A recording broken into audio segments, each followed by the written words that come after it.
Hey everybody, welcome back.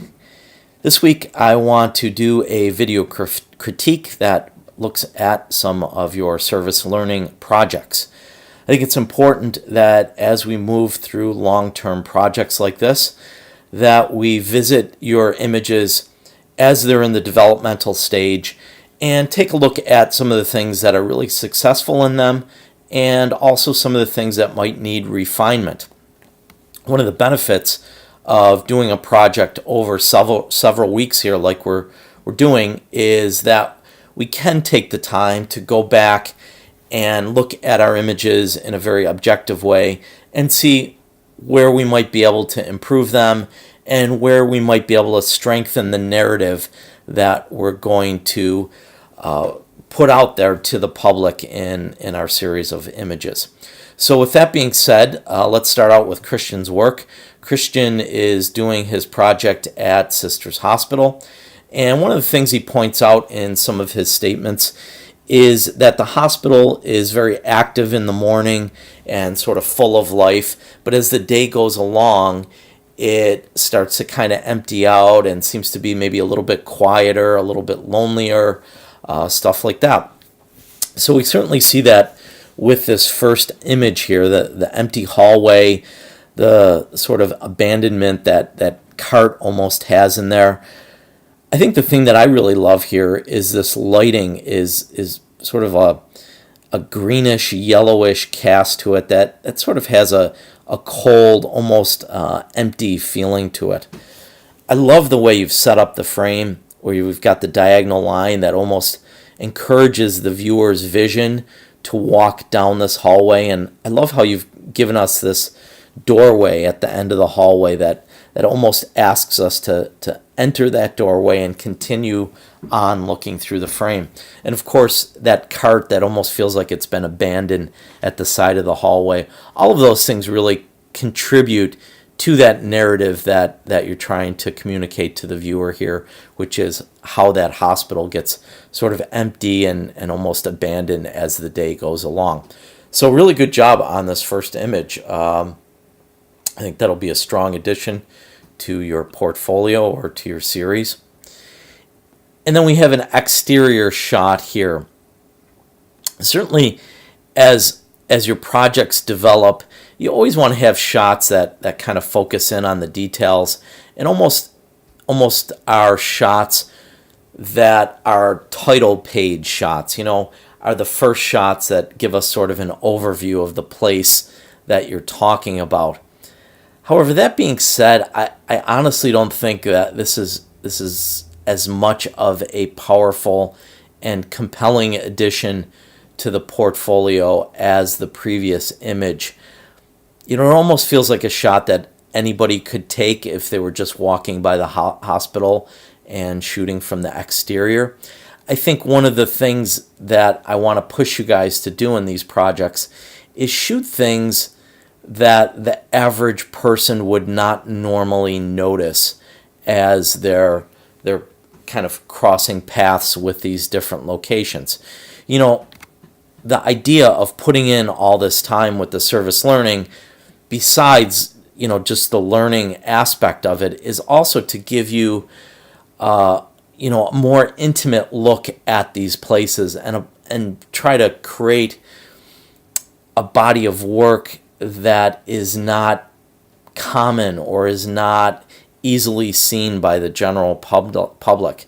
So while I love the way this image is set up, I love how it's sort of mirrored on one side with the similar architectural details on the other side. I think the balance in this image is great. For an architectural shot, I like it a lot. I'm just not necessarily convinced that it really ultimately fits in with the project as a whole. And then your last image, the image of the doorway of the hospital. Again, I think this is a great addition to the body of work as a whole. One of the things that really strikes me here is all these different signs. And it reminds me a lot of going into the hospital. You go in there and there's almost sort of this confusion of where to go and what to look at and what hallways to go down. And even when you're exiting the hospital here, there's all kinds of different signs, and even sort of almost like confusing messages where we have, the arrow telling you to go out, yet you've got the stop sign and the do not enter sign. All of those things sort of conflict with each other, and I think, very much speaks to me to the confusing state that hospitals can always be with their different signs and directions and so forth. So really like this image a lot. I think moving forward, Christian, maybe a couple things that I could think of that might improve the project. First of all, including some people. I recognize that you're in a hospital, and having people in the project, you might have to get their consent to it. So certainly, that's a challenge that you might have to overcome. And you talk about how sort of in the morning the hospital is sort of a frenzy of activity. I wonder if you try doing some blur images. If you remember sort of early on in our lessons, we had the assignment where you had to blur something and where you had to freeze something. I think it'd be interesting to do some blurred shots inside the hospital that, again, might speak to sort of that frenetic atmosphere that's there in the morning. The blurring might convey that energy that's present there. So try that, see what you can do with that, and certainly I'm looking forward to seeing your project as you wrap it up next week. Good job here. Okay, next up we have Jenna's images, and Jenna is working at a food kitchen, and certainly her series of images, I'll scroll through these, give us a sense of what takes place at this place. Really like this image of the salad bowl being prepared.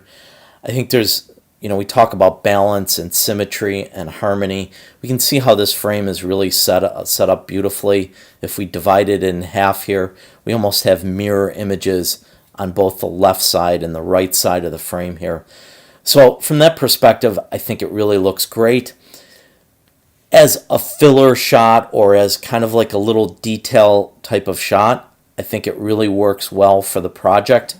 However, if we don't get some other images included in the body of work here, I'm just wondering if the average viewer would understand whether this is a food kitchen or not. So as you go along, I definitely would consider finding ways to let the viewer know or convey to the viewer that, this place is more than just a simple kitchen, that it's a food kitchen or a food pantry that serves the needy. So we need some I guess, overall shots that might help us identify what this place is. So like the detail shot, I think it works really well. Similarly, I like this shot, although I gotta say, I don't know, let's check, did you shoot it with the flash maybe? It feels just kind of really flat and weird.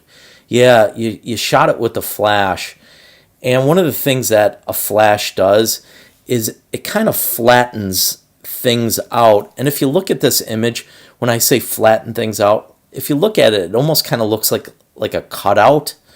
It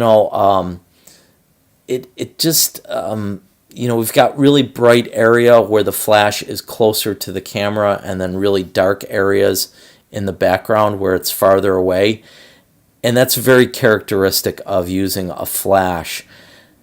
I recognize that it's probably pretty dark in this place, but in this instance, I really just would again encourage you to not use your flash.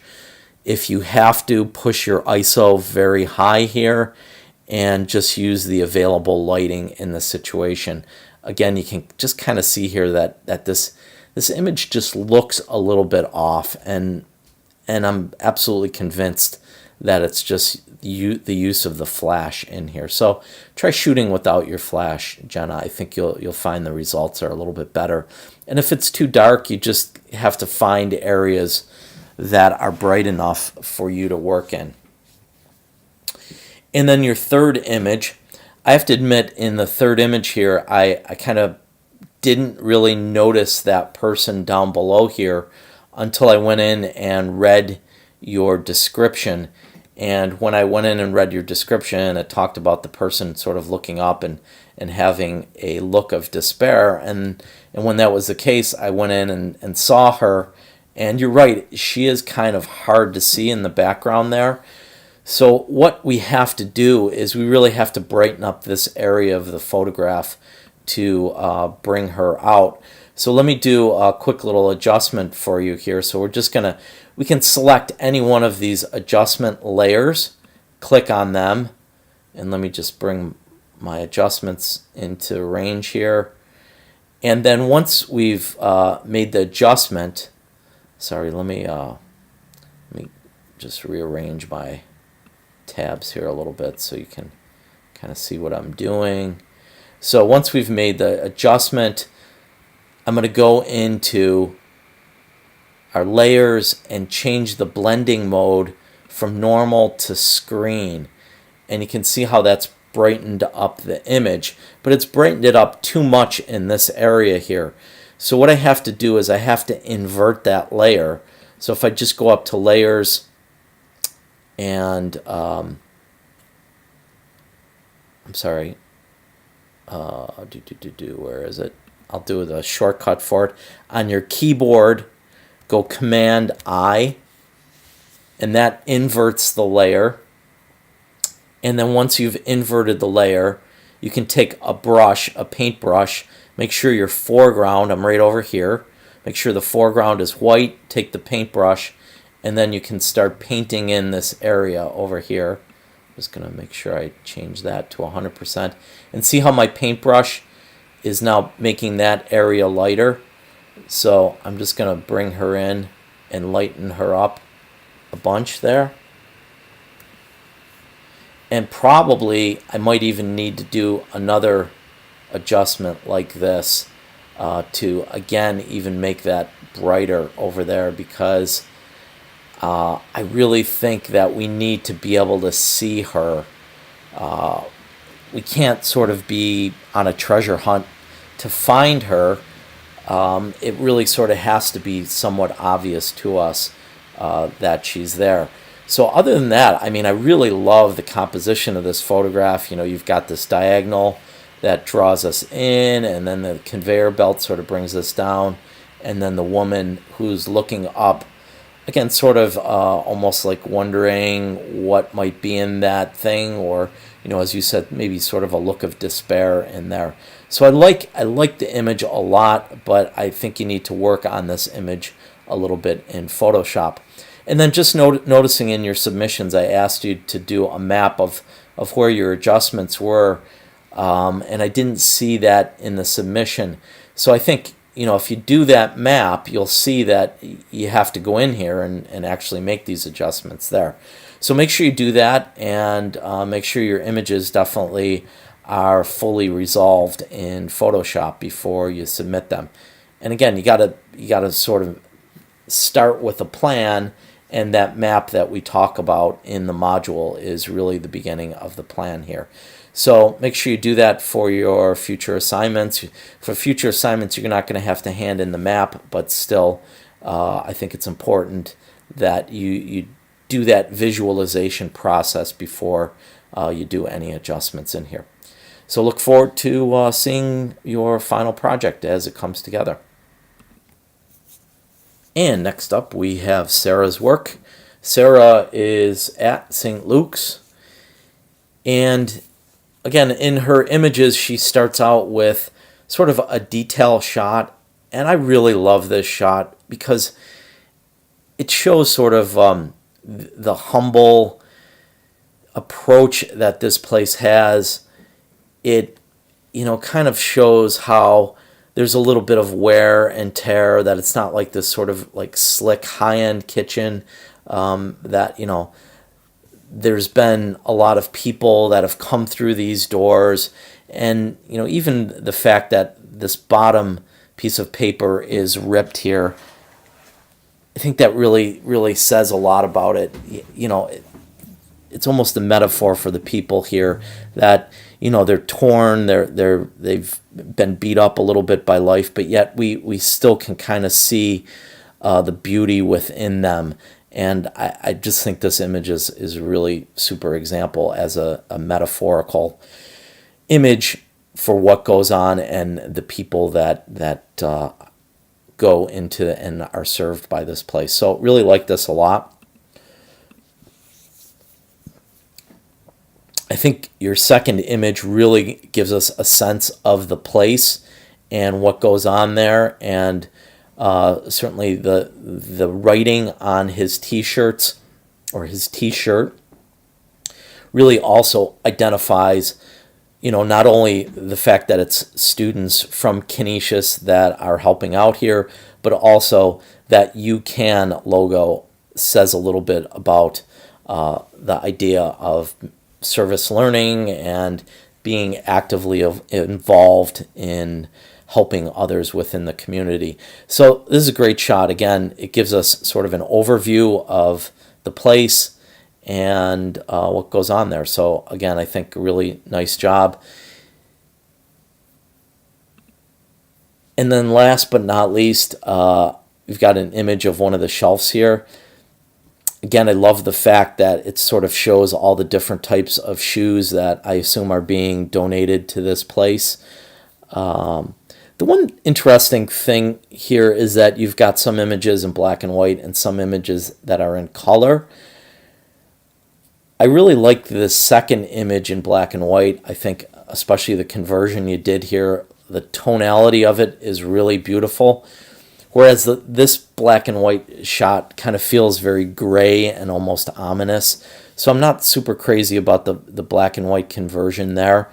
And then the color here, I mean, these colors are so bright and they really capture our visual attention. So I think I really love it from that perspective. I'm kind of conflicted though. Typically, we like to have all our images in one series or one body of work as being either all in color or all in black and white.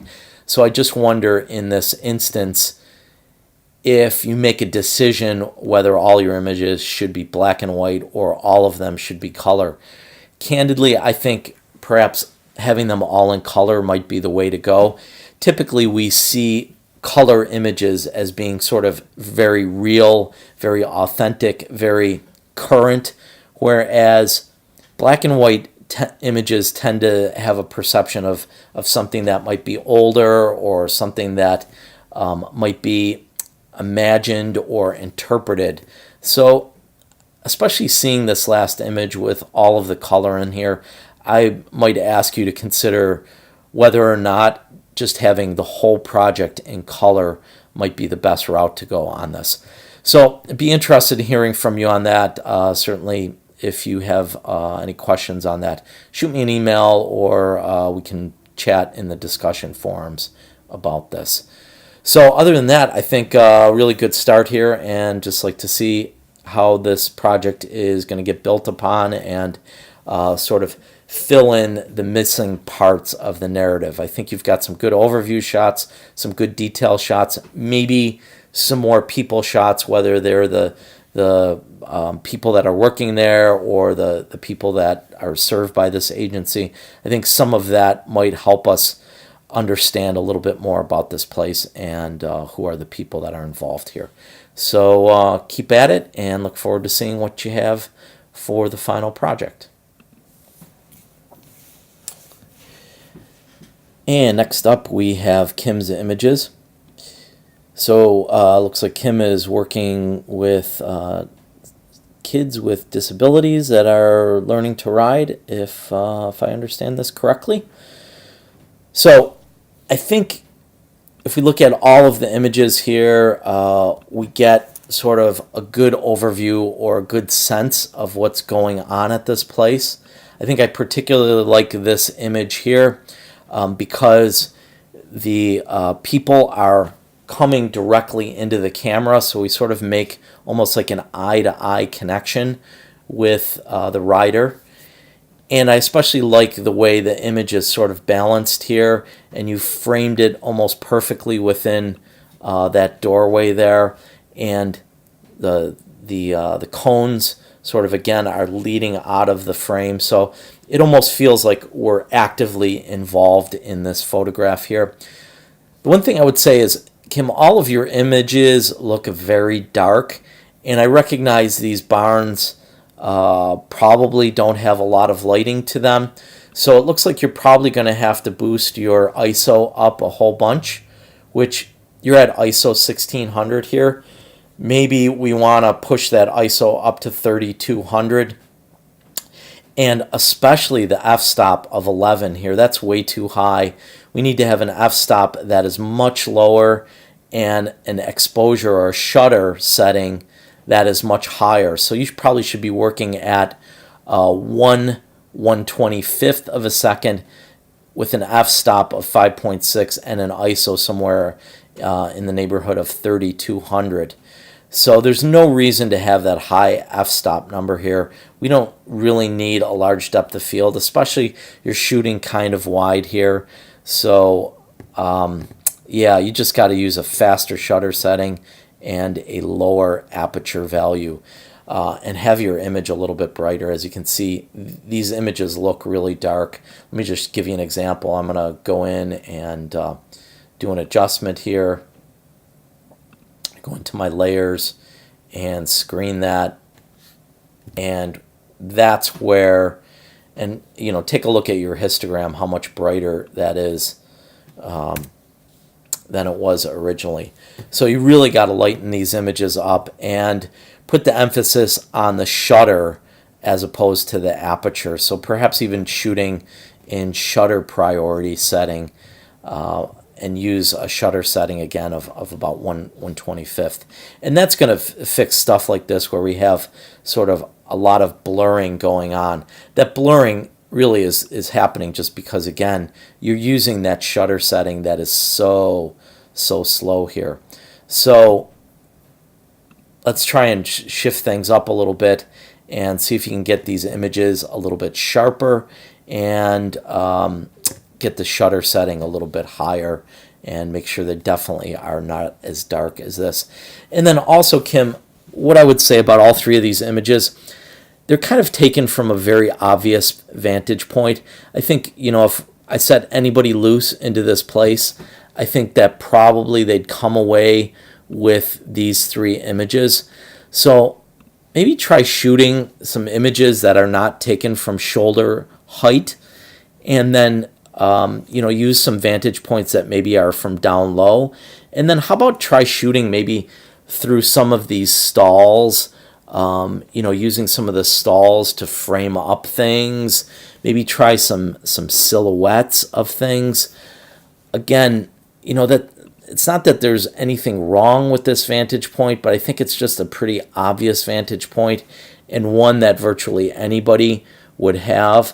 So, you know, try and use the time that you have at this place to come up with maybe a little bit more creative approach to these images. And I think that ultimately is going to lead to some images that might be a little bit more interesting.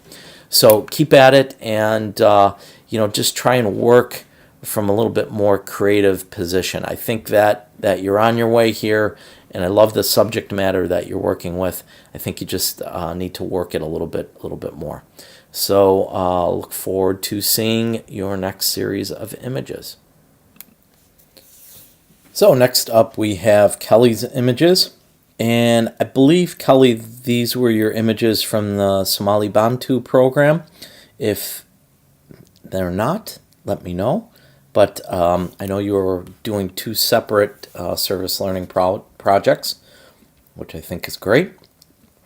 So really love the intimacy of this portrait. You know, we can really see the enjoyment and the happiness that this child is experiencing, whether it's through working with the volunteers there, or just, you know, being able to have access to education. I think that just that overwhelming feeling of joy and happiness really comes out fully in this image. So I think super great shot. And it's images like that that I think where we can sort of connect with someone on an emotional basis that really make these type of projects successful. Similarly, I love how you've taken sort of a low vantage point in this image. You've gotten really close to the child. You're down on the ground, but he's sort of like looking up at the camera and really making a connection with the viewer in here. Again, very well done. Really like it a lot. The one thing here in both of these images, Kelly, that I just would point out is that they do seem a little bit on the yellow side. So when you go in your camera raw, and I'm just going to pull out some images here. Bear with me. I'm just going to put this on pause for a second, and then I'm going to call up an image. Hold on. Okay, Kelly, just wanted to show you this here. So if you're shooting in camera raw with your images, when you open the image in the camera raw interface, you'll notice that there's a white balance setting over here. And if you pull it down, you can go to auto, and you can see how that kind of cleans up that yellow cast a little bit in there. But even so, that image still seems a little bit yellow to me. So if you grab this white eyedropper, or the white balance eyedropper up at the top here, and just click on something that's white, so in this case his apron is white there. Notice how I click on it, and that cleans that yellow cast up completely. And then you open the image, and you notice how it's completely gone in there. So that's one way to white balance your images a little bit better. And in this case, I think this image really needs to be white balanced better. Now, if you did not shoot in camera raw, which, gosh, I hope you're shooting in camera raw, but if you're not in camera raw, you can go in your regular adjustments panel for your layers, select a new color balance adjustment layer, and then you'll notice this image looks really yellow, so we can just start to select our shadows, our midtones, and our highlights, and add a little bit of blue to them here. And it's probably not perfect what I'm doing here, but again, you kind of got to play around. I'm also going into a curves adjustment layer, and in the curves you can select these eyedroppers. This eyedropper is for pure black, and that does not help at all. Let's try this one. That's a pure black one, and still we've got a little bit of yellow going on in there. So the other trick we might go into is our saturation and pull some of the yellow out of it. There we go. So you can see in that image how pulling a little bit of that yellow saturation out of there cleans up that image a little bit. So I think that's what you really got to do here. And maybe we can even lighten up this layer a little bit. And I think that image looks a little bit less yellow in there. And notice here, so there's that one really yellow, and this one I think corrected a little bit better. So other than that, I think your images are great. I did want to mention the third image that you uploaded. You must have resized it incorrectly because it's coming through as very pixelated. So obviously I really can't give you any feedback on that one.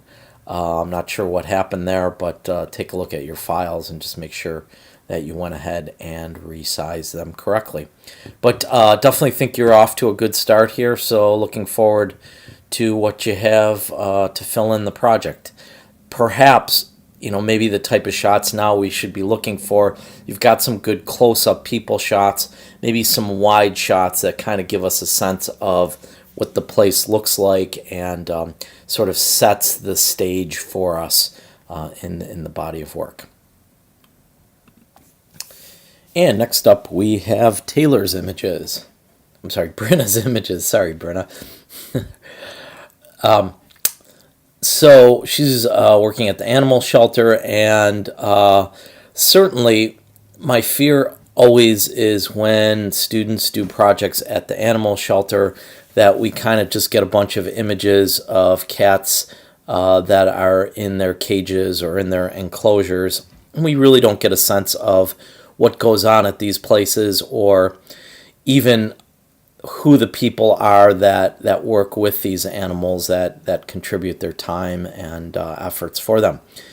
I think you've done a really great job of, in these 3 images, giving us a little snapshot of the people that are there, the animals, and then sort of the interaction between the two. So really, really beautiful job on that. I especially love this image here. The cat has this really beautiful light coming in, looks like through a window there. That's sort of illuminating the texture in the fur. If you remember, we talked about having side lighting in images and really getting a textural element to them. So I think from that perspective, this image really, really resonates with me. I love the little reflections in the eyes. You know, they always say the eyes are sort of like a window to the soul, and I think with this cat, we can really connect. Even love, you know, sort of this little drop, whether it's almost like a teardrop or just some fluids coming out of the cat's eye. I think it really humanizes this animal, and again, furthers that connection that we have with it. Love this shot, people shot here. The only thing I wonder, Brenna, it looks maybe like you're just a teeny bit blurry here. That kind of looks like motion blur to me. And I bet if we go in here, we're probably going to see some slow shutter settings. Yeah, you're at 1/15th of a second here. Way too slow. So you need to pull that exposure setting up to maybe 1/60th of a second. And you can compensate for that by moving your ISO up to about 800 here. So, you know, if you do your math here, 1/15th to 1/30th is 1 stop. 1/30th to 1/60th is 2 stops. So we simply could get the same exposure by going 200 to 400, 400 to 800, and we've got those 2 stops worth of exposure value here. And then you're not going to have this blurriness that we're going to get with the motion that's involved with those really slow shutter settings. So just keep an eye on that, and other than that, I think your project looks great, and you should be well on your way here. So keep an eye on that shutter, and, you know, rule of thumb, if we're not using a tripod, we really should be shooting at about 1/60th of a second or higher. So keep that in mind as you're working through these images, and look forward to seeing the rest of the project as it evolves. And next up, we have Rachel's images. And it's interesting that we've got 2 animal shelters in a row here, so we can kind of compare and contrast the different approaches to kind of a similar subject matter. I know we're dealing with cats with Brenna's and dogs here, but nevertheless, I think we can kind of get a feel for each photographer's different approach here. So what I really love, Rachel, that you're doing here is you're getting really, really close to the animals, and we begin to see sort of the details of them. And I think, again, by showing these details, we see parts of the animal that might not necessarily be obvious. And in some ways, I think this very much humanizes them to us. You know, I almost feel like this paw, in the way that you've shot it here so close, almost feels like a hand, and it's almost reaching out into the viewer's space and connecting with the viewer. So, I mean, I really love the way you frame this, the way you got down low and almost have that paw coming right into the frame there, so we as a viewer can really connect with it. So, beautiful job on that image. Really love that a lot. You know, normally I might even say, okay, I would like to see the whole paw in the image, but I think in this case, having part of the paw cut off really connects us and brings us right into that frame. So I think super job on that. Again, second image, you've gotten down again very low and very close to the animal, so there is again that certain sense of intimacy there. I think it's interesting that you included, this must be the doorway to the enclosure that this dog is in. I think it's interesting that you've included it in there because I think in a way it sort of gives us a sense of claustrophobia and sort of how this really big dog is in this tiny little space there. So we as a viewer kind of get a sense of what it's like for this dog and can connect to the plight of being in the shelter and being in the enclosure and wanting us to have the dog out in sort of a bigger space that it can run and be free and hopefully someone comes along and adopts this dog. So I think, again, your approach here is just really fantastic. The close proximity you've gotten to the animal is really great. And I like how you've given us a sense of what it's like to be inside of the cage or the enclosure here without actually having to show us bars and some things that kind of visually sometimes cannot be so interesting. So again, super job with that.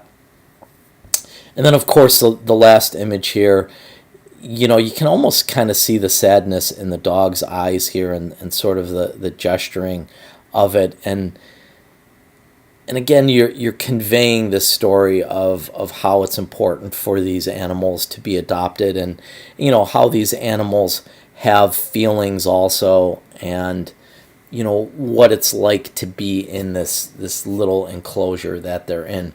So really love what you're doing here. The one thing that I might suggest as you move along through the rest of the series is again add some human element in there. Say a little bit about maybe the volunteers that are working with these animals and just making a little bit more of a connection. I think you've nailed the detail shots. You've nailed the shots that show us really the intimacy of the place. So I think what you've got to do is maybe get some people shots in there and maybe get some wide shots, perhaps of the exterior of the place, perhaps, shooting down some of these aisles or rows where the animals are being kept. And then maybe even, I know there's some play areas. If this is I think you're at the city animal shelter. If there's some play areas, maybe you can even get some shots of some animals out in the play areas where we get a sense of like what it's like for them when they're not in these confined spaces and, hopefully projecting to what it might be like for them once they're out and adopted. So great job. Really like where you're at now, and just a matter of building on this project and kind of filling in the gaps. So keep up the good work and look forward to seeing the project.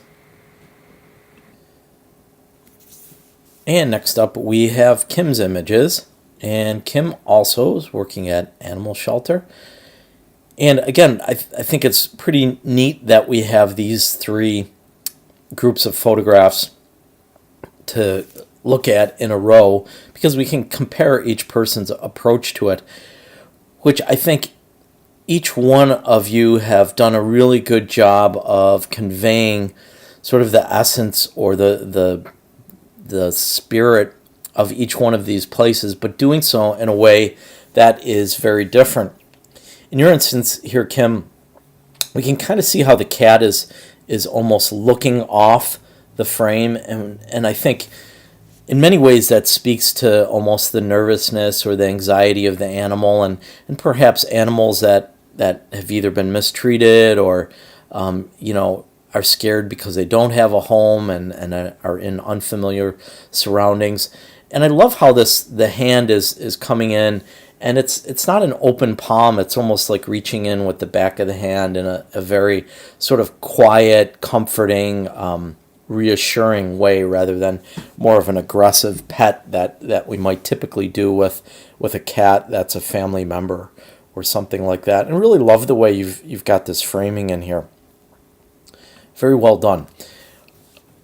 A similar shot to Rachel's image, where getting down low and having a picture of the paw, so we can sort of almost peek into the cage or the enclosure that the animal is in.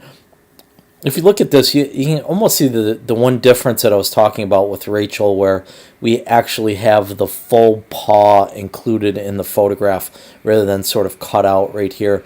I think I do prefer it this way, although, again, as I mentioned with Rachel's, it does seem to invite or connect with the viewer there. So from that perspective, I definitely think you almost could go either way, but ultimately I think I prefer this, where we've got the whole paw included in the photograph. But again, everything that I said about Rachel's images, I would reinforce with this one. You know, we see sort of the isolation, the loneliness of these animals, and that very much speaks to the fact that we need to make sure that these animals are being adopted and homes are being found for them. And then last but not least, again, kind of a fun shot. We almost catch the personality of the animal here. You know, it's almost smiling at the camera, which I think works really well.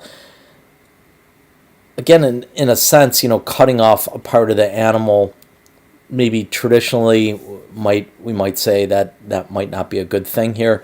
But in this sense, I think it sort of adds to that sort of almost like clowning, playful nature that this dog has in this photograph. So I think it really works, again, for this photograph.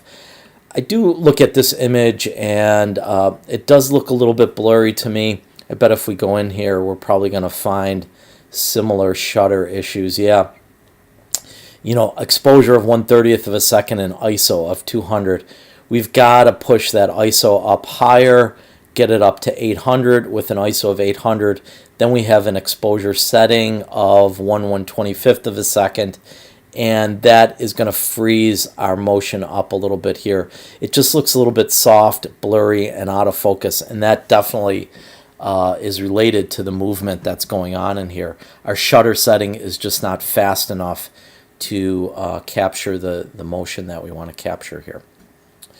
So other than that, I think maybe some people images, some images of the facility as a whole, sort of overall type of images, and again, maybe some more people shots, some volunteer shots, something like that would help to convey the narrative a little bit better in this spot. But overall, a really good job. So look forward to seeing what you got for us next week.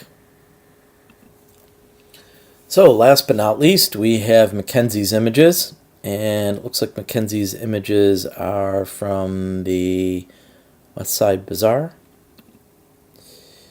And I think the thing that we really see in these images, and you know, I've been sort of encouraging all of you throughout your projects to include people in your images.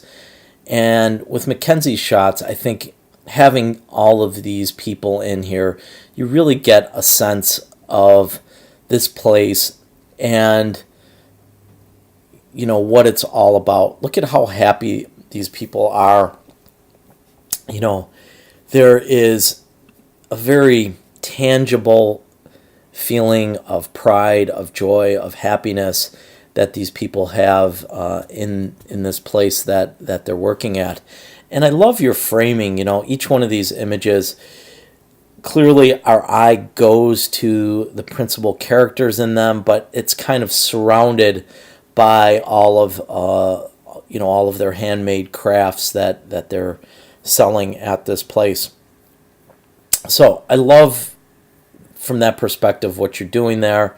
And then, you know, when you have a lot of people shots, of course, we want to add some detail images in here, and I think this is a beautiful detail shot. I love how the light is coming from the left side of the frame here and sort of falling right on this plate, which is really emphasizing the texture and the vegetables and the noodles in this image. So really good job and great start here, Mackenzie. The one thing that I do want to talk to you about is all of your images look really soft. And if you noticed with the other images, when I talked to the people, I went in and went to the file info and checked what their file info was.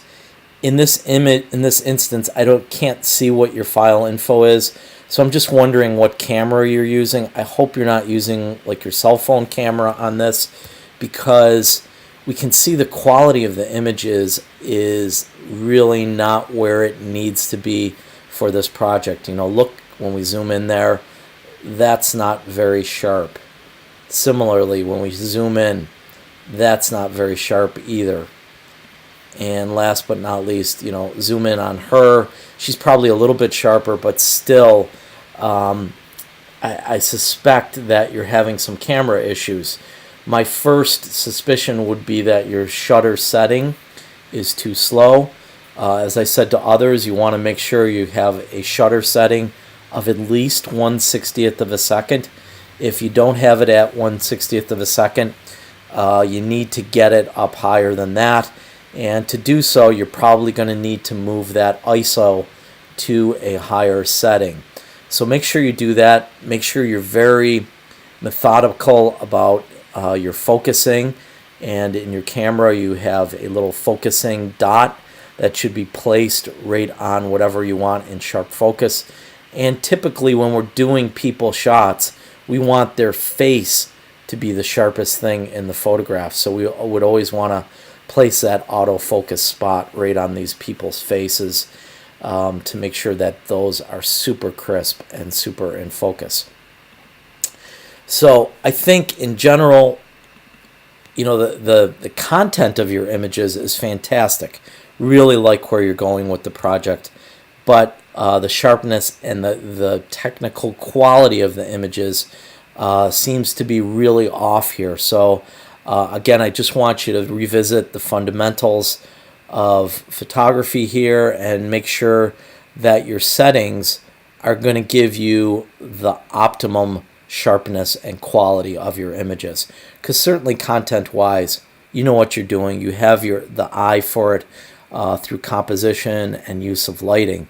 But you got to get the fundamentals, the technical aspect of it into line here.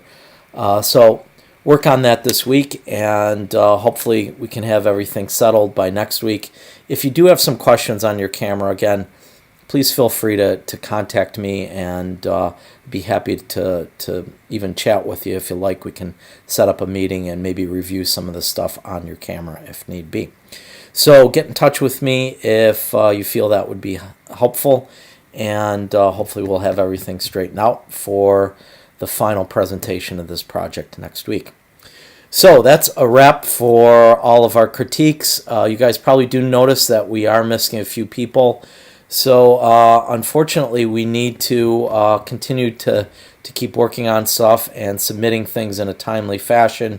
So if you are one of those people that didn't submit stuff, just be aware that the final project is due on the 12th, and there are no extensions for this. This is something that you should have been working on for the last month, and hopefully you will get your act together enough to have a project that we can all look at and be able to talk about in the next module. So good luck to everyone, and of course, as usual, if you have any questions at all, please feel free to get in touch with me, and I'll do my best to help you out. Have a good weekend.